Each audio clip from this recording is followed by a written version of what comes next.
Alright, hello everybody, and welcome to this third episode of the Indie Diarist podcast, a show where you can get to know the people behind the pixels from me, your loyal Indie Diarist, who's Anthony L. Wolf, social media content manager by day, gamer by night. To be fair, I feel like I always introduce myself in different ways during these episodes. I will stick to something at some point.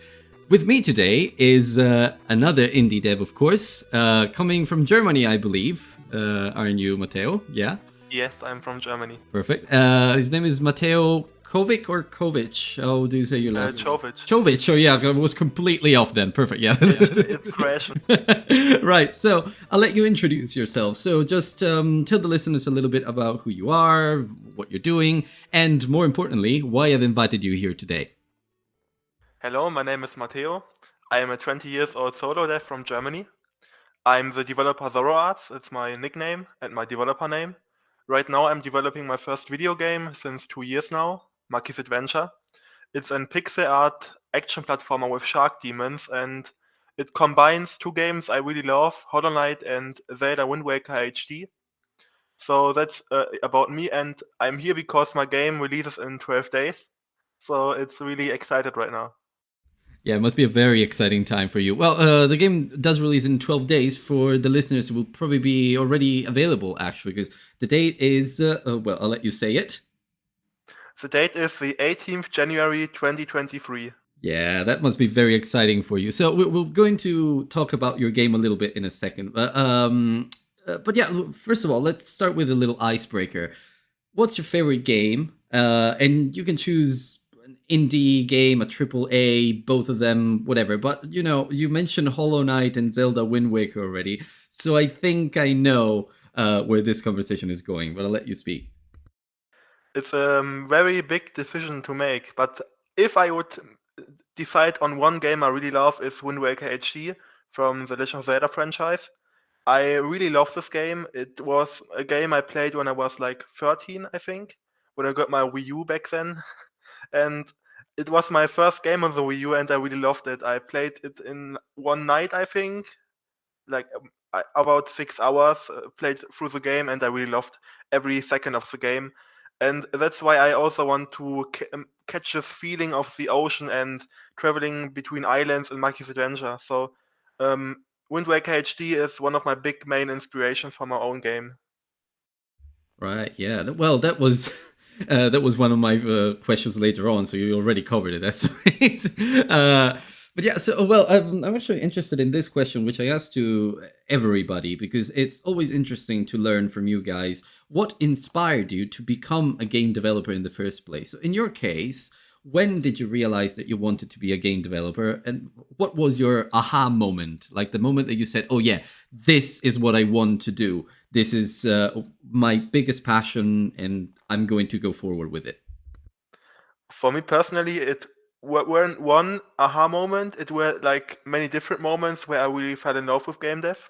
I started 3 years ago with programming from zero knowledge back then. So I before programming and game dev, I only drew things. Like I am a pure artistic person, so I love to draw, and I draw since I think 6 years now, 7 years. It could be like that. I started in my childhood. I love drawing. I watched many anime series like Day of Conan, for example, and I fell in love with drawing. I started to draw portraits, and later then I wanted to create a game because in my school back then there was the quarantine, I think, when Corona hit it. So in 2020, where I started with game development, like it was a time where we had to go home and had homeschooling, and it was really boring at home. So I tried to get some more hobbies and things I could spend my time in. So I do not had to do school things the whole day. So I started back then with programming basic video game AIs with Python. I started to make like piano tiles AIs, and the the Google Dinosaur game. I also made a AI for this game. So it was really cool to see that you can actually move things with lines of code, and this was like one of the big things that like made my brain go, oh, I want to do that in my life. I want to pursue this way in my life. And later then I started with Game Maker 2, when I had to. So I wanted to make video games and not only video game AIs. So I wanted to make my own big video game, and like many other game devs in my age, we all want to make the big dream game as our first game, which is a big mistake in my opinion. But after failing a lot, like I started Maki's Adventure actually 1 year earlier than I always say, but back then Maki's Adventure was a whole different game. It was called Light versus Dark, and I wanted to make like dark demons versus like light creatures. So the light should brighten the dark parts of the world, and you actually play the bad antagonist. So it was a really weird concept back then, and it should be a mobile game. It's really funny in my opinion, and now it's becoming a Steam release. So it's really um, a huge journey for myself. Yeah, and after failing in Game Maker, I made a small break about 1 week or 2 weeks because Game Maker was really hard for me. But after this week, I decided to maybe give it another try with Unity. Unity was a big engine back then. Like I think it was the most and is today also the most popular engine next to Unreal, I would say. Um, but yeah, I started with Unity. I really fell in love with the tutorials. I found it great that they actually try to teach you the engine by themselves, and you do not have to search for tutorials on YouTube, for example, because Unity itself has tutorials built in the engine. So it really helped me a lot back then.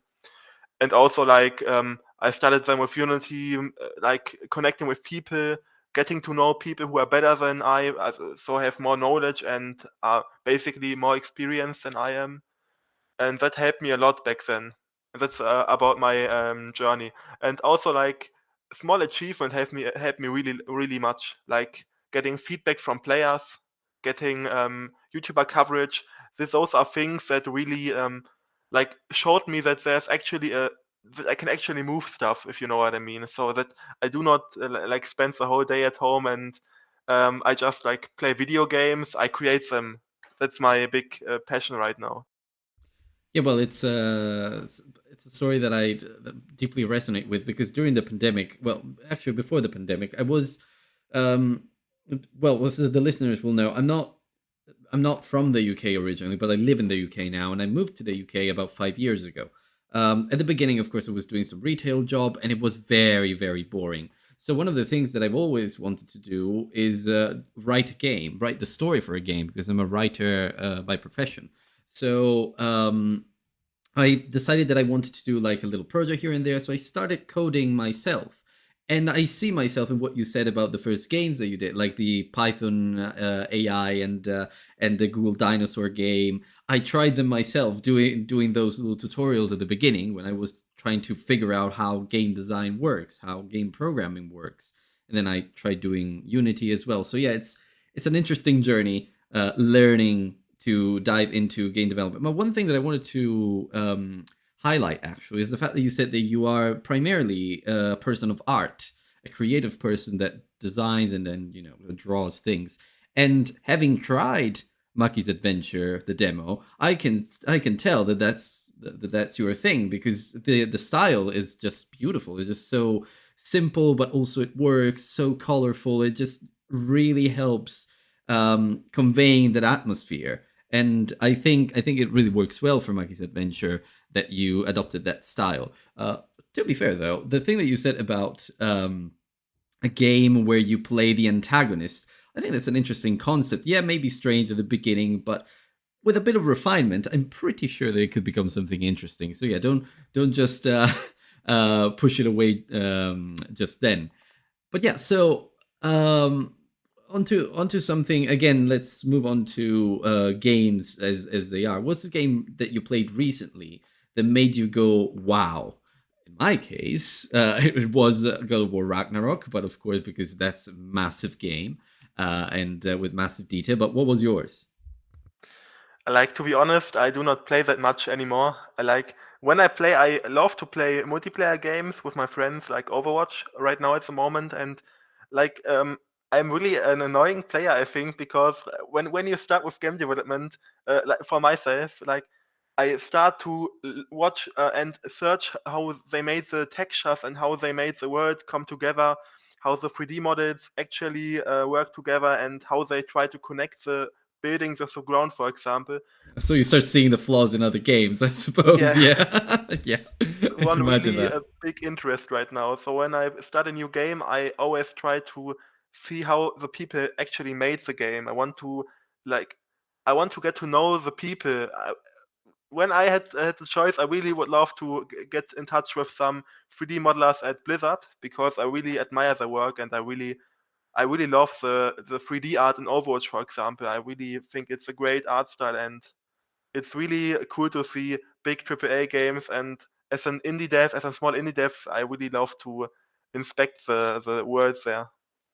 And when I had to choose, like right now, I played Rocket League recently. I played Overwatch, and I really love to play Brawlhalla.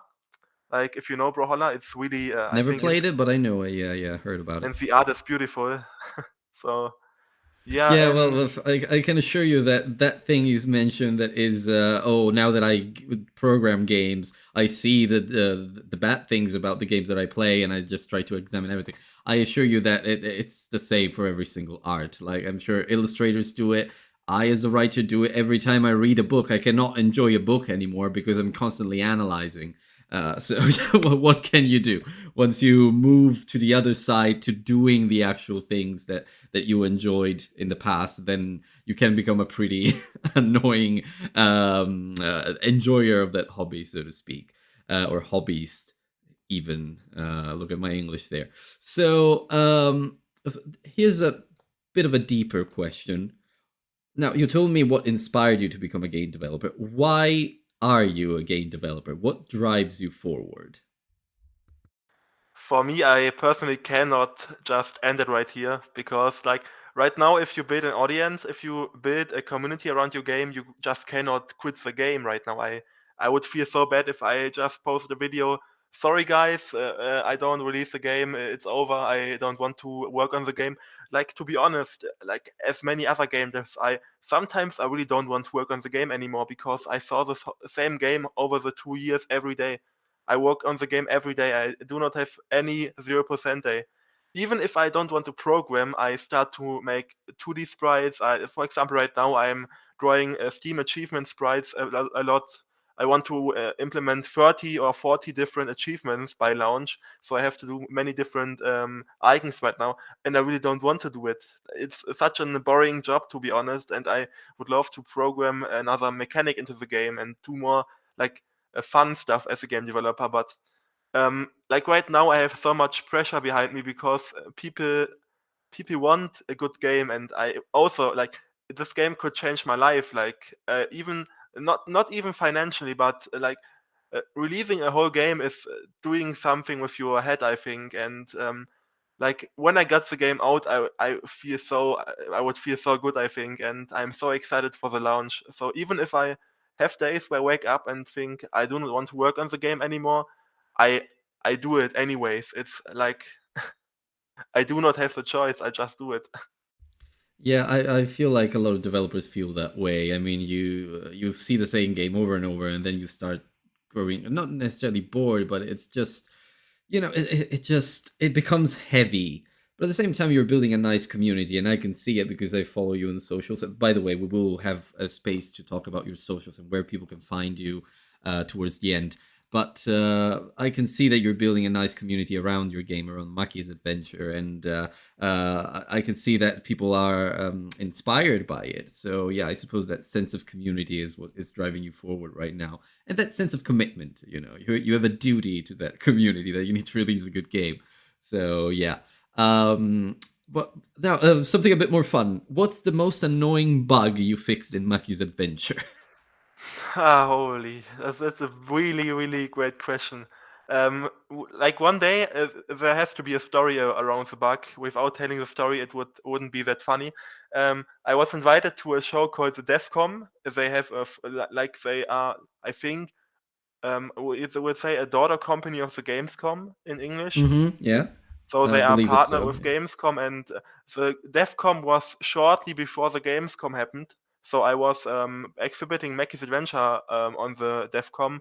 I had a booth there, and like this was due to my nomination at the German Video Games Award, and I got in touch with the DevCom team then, and they invited me over to like a podcast format, and yeah, they played my game back then online in a Twitch live stream, and I thought the demo was great. People couldn't find any bugs. Everything will be fine. I'm good, and they will love the game. That was my thoughts about, and I was really excited for this Twitch stream because this was the first time someone played my game live in front of viewers. So not only at home. So they were in the studio and they were recording this live stream, and at this time, nobody found this bug, but they found it. It was a bug like with the first minecart section. The minecart stopped to drive up the track. It was because of performance and the PC.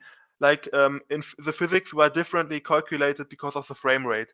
So my PC had 60 frames per second, but I think the PC there had more or less like not 60. I think they had like 30 frames per second on their PC or 40 for the recording, and the car just stopped the minecart. It won't continue to drive the minecart section, and they were stuck. They couldn't end the demo. They had to end it there, and it was really embarrassing for me as a dev to say sorry. You have to end there. You are soft locked. We cannot continue.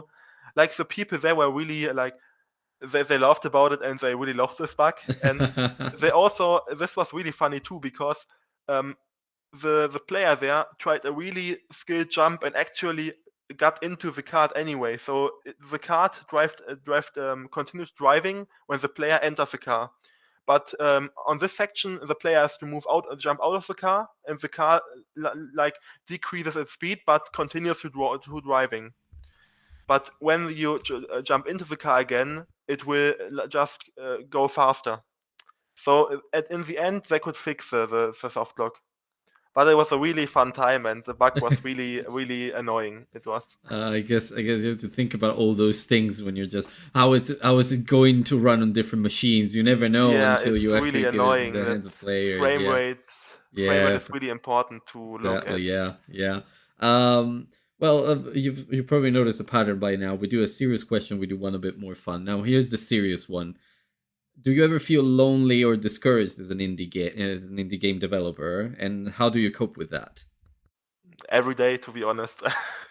Like it's not like when you have a team, you have people to share the same interest and to share the stuff you want make on the game. For me, it's like I'm a solo developer. I get stuff from the internet, like music soundtracks, for example, but that's it.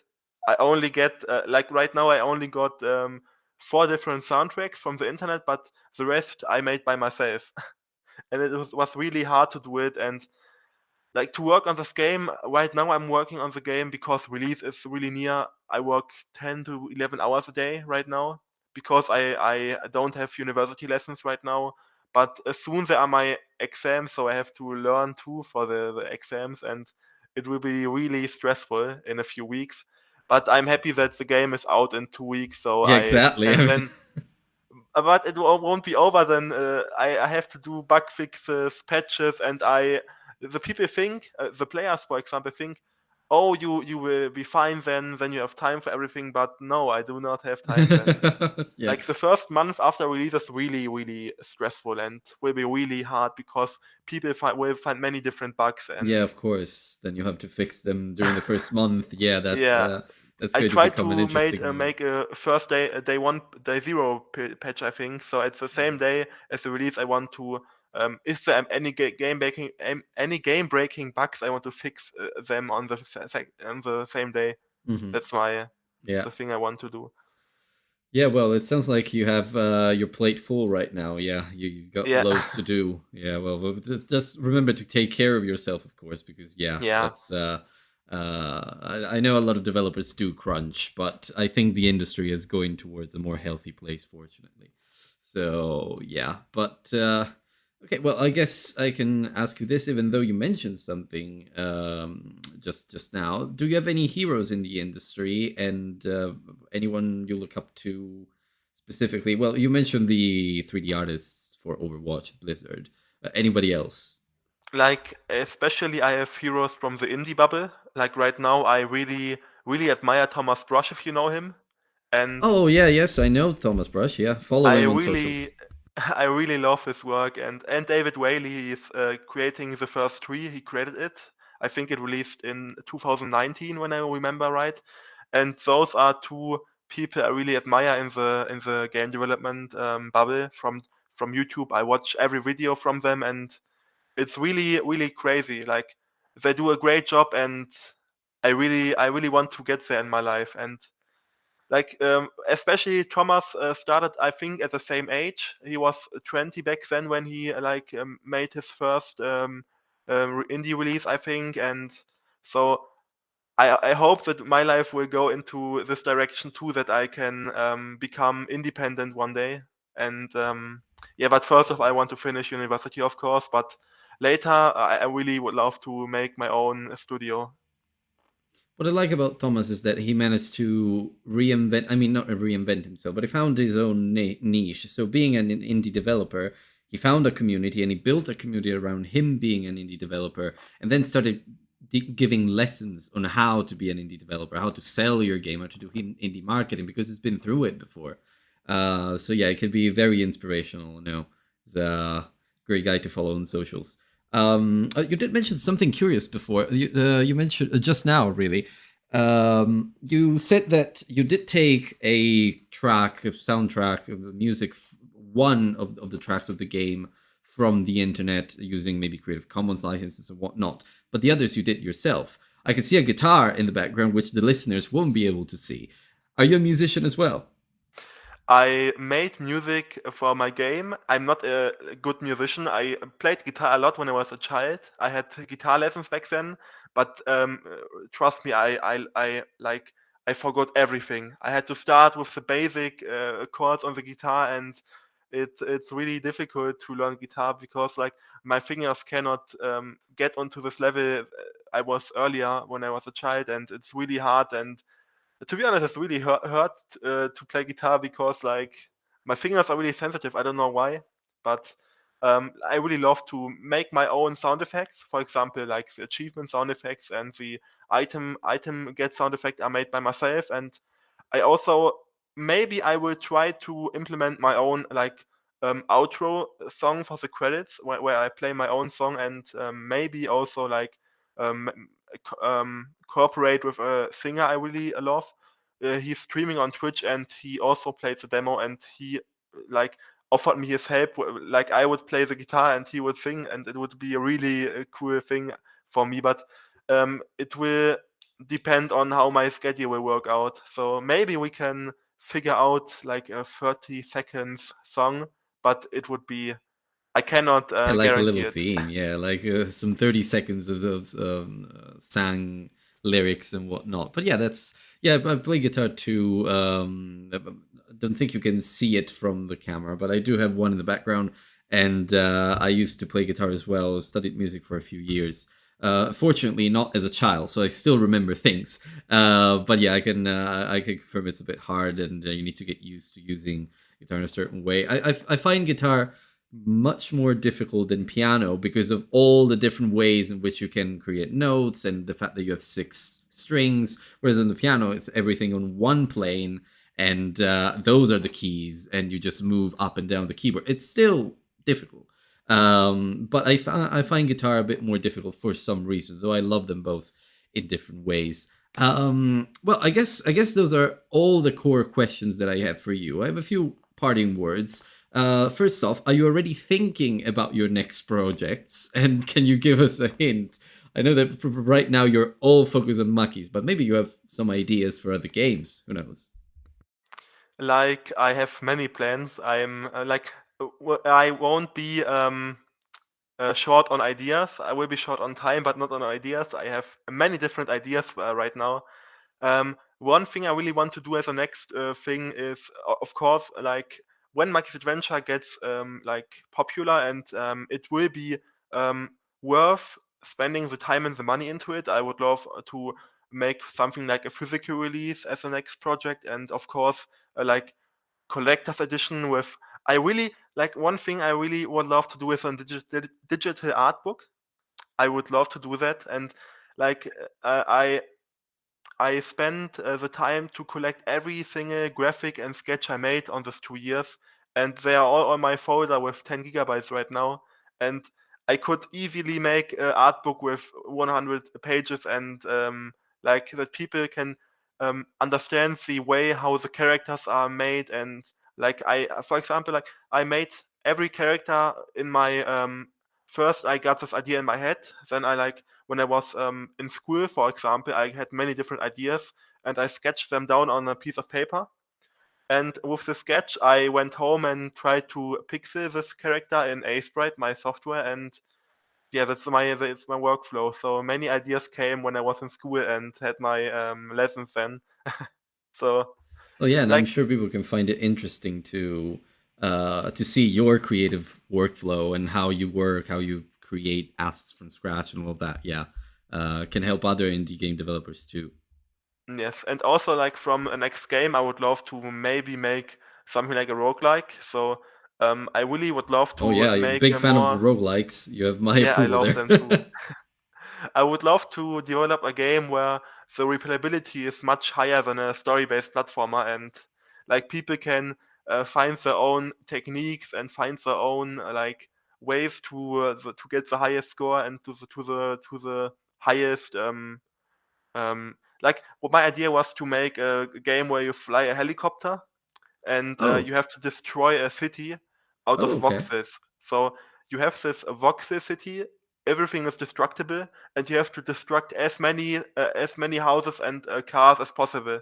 Well, that would be So very that's the cool. A main very theme. arcade game too, I guess, with points and score. Yeah, yeah, yeah. I can see that. I can see that. Yeah, pretty cool. And I would love to make it, and for example, then other like police, for example, with police helicopters try to stop you from it, and you have like enemies like that, and the map gets like, for example, smaller and smaller over time, and it gets harder to move around, and stuff like that comes to my mind every day. Yeah, well, I'm sure you won't be short on ideas as you mentioned. So yeah, there's plenty to look forward to. Well, there's one last question I have for you in terms of Maki's adventure, and this is something that I thought about when I was playing the demo. So what do you hope to achieve with Maki's adventure? Like, what is your dream outcome when you release Maki's adventure? Like in 6 months, in a year? I don't know. Yeah, of course, the physical release. Anything else? So you mean like from feelings on and from achievements, or from Anything, yeah. financial Could and be financial, could be what's top of your mind? What would you like to achieve? Feelings like count too, of course. my biggest goal will be that I can be independent from Maki's Adventure, so I can make my next game full time and spend every day on the game without having like um, stress from school and university and other things, and just focus on game development, connect with more people, and get to more events and meet more people, get more connected with the industry, and like I try to get to every event I can. I was at Gamescom as an exhibitor, for example. I was at DevCom. I was like next month I'm on a next event exhibiting Maki's Adventure, and I really love to connect with the community, connect with other game devs, and like connecting and being independent. That's my biggest dreams. I do not want to make like of course I would love to make millions from the game, but it's not my main interest. My main interest would be to build a life out of game development, so that I could live from it. That's my biggest goal to achieve. Oh yeah, and I wish you that you managed to do that. There's a one now. Maki's Adventure is already out for the listeners who are listening to this. By the time I publish this episode, it will be. So head over to Steam and look for Maki's Adventure without an apostrophe. Maki's Adventure. Repeat another time, and just give it a try for Mateo here, who put so Thank you much so passion much. into the game. Also, there's a very specific thing that I noticed when I was playing Maki's Adventure, which is this game would be great for speedrunners. I saw how dynamic it can be. The fact that you can just dodge and move a great distance, you can jump and you can dodge in the air. So it's very, very dynamic as a game. So speedrunners, I'm pretty sure they would love to break your game in 1,000 ways possible. So that could be a community that you could reach out to, perhaps. So about connecting with indie game developers, which is something that came out a couple times during this chat. Shout out to other game devs that you admire. Who's somebody that people should absolutely follow? Like right now, I would say Soyblock is his name on Twitter. He's making like cinematic 2D old school story game, and it's really great. And I connected with him on Twitter back then. We met on many events, and he's a really cool person. He makes animations, of course, also, and he has a really cool team behind him, and they are doing a great job. They were also exhibiting at Gamescom, and I was with them all the time and annoyed them. So other than that, I would say, let me. Well, I have to think about it. I do not want to Well, I like think write. I think one that one came to your mind like top of mind. So I think that's the chosen one, so to speak. Now, okay, well, thank you for your time, Mateo, today. Let's just wrap it up by saying, where can other people find you, and if they do, how can they best support you? Okay, right now I have many different accounts, so the best way to find me is on Twitter. I'm called zoroarts_dev right there. Of course, also I have a German TikTok account named Maki's Adventure _official, and like many different other accounts, like on Reddit, like just Zoroarts, on Instagram Zoroarts18, and yeah, you can just type Maki's Adventure, I think, and on my Steam page I have all my accounts listed. And of course, like wishlisting, even after release, is really important, because you will get notified on discounts, and it will really help me a lot with the algorithm. So wishlisting, and of course like buying the game, playing it, giving it a review, and sharing your experience on YouTube, for example, if you record things or stream things. People ask me, I think it's really weird, but people ask me, can I stream your game? And like, which game is not allowed to stream? I do not know any game that. So you don't need to ask, you can just stream or play the game live. So yeah, feel free to do that, and thank you. Yeah, and of course, if you do stream or play the game live, make sure to let Mateo know, because I know he will be very, very happy to know that. Well, yeah, so Maki's Adventure is out. Go onto the Steam page, and of course I will put all of this information into the description of the episode. Mateo will probably send me links after this recording so I can put them in the description itself. So, okay, well, thank you again for your time, Mateo. It's been great to speak to you, and it's nice to see that you have so much passion. I really can't wait to try out your game when it comes out. And for the listeners who are already listening to this episode, just go out there, wishlist it, buy it, do whatever you can to support Mateo, because I know he would appreciate it. Thank you. So here we are, we close another Indie Diary today. That's episode 3 of the Indie Diarist podcast. Thank you so much for listening. If you did enjoy the episode, I hope you enjoyed my chat with Mateo, who's so young, by the way. Oh my god, I'm 27. Why am I even saying that? So, anyway, if you enjoyed the show, please make sure to tell your friends, subscribe. You can find the show on Spotify, Apple Podcasts, Google Podcasts, anywhere you can think of. And if you would like to support the show further, you can just simply follow us on social media. Follow me on social media. You can find the show as @theIndieDiarist on Twitter. Right now I'm just on Twitter, but more platforms may come in the future. So, make sure to support Mateo by wishlisting or buying his game, and I guess I'll see you next time.